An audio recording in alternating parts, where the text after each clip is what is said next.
Hello বন্ধুরা, কেমন আছো তোমরা সবাই? আশা করি সবাই ভালো আছো। এই দেখো আমার আজকে ফাঁকিবাজি রান্না বান্না কি করলাম আজকে দেখেন বাচ্চারা লেগে। এখানে বসা দিলাম আলু ভাজা আর দিয়ে দিতেছি সোয়াবিন।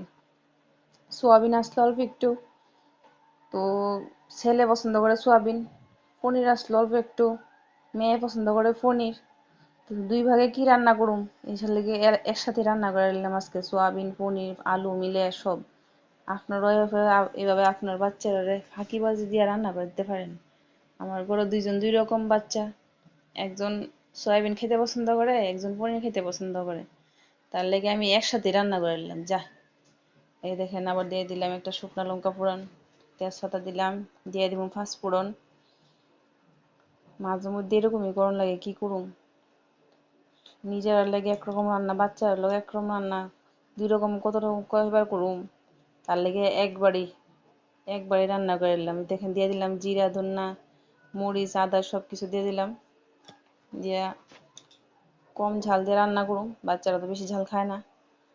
এখন মশলাটা কষায়া আবার সয়াবিন পনির টনির সবটি একসাথে দিয়ে দিলাম, দিয়ে আবার একটু ভেজে নিলাম, ভেজে এখন দিলাম জল। বাস, আমার ফাঁকিবাজি রান্না রেডি।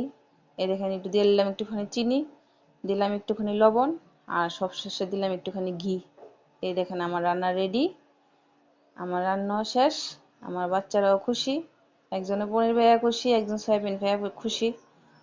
আপনারাও আপনার বাচ্চারা এইভাবে রান্না করে দিতে পারেন। যদি আমার ভালো লাগে ভিডিওটা সাবস্ক্রাইব করে দিবেন।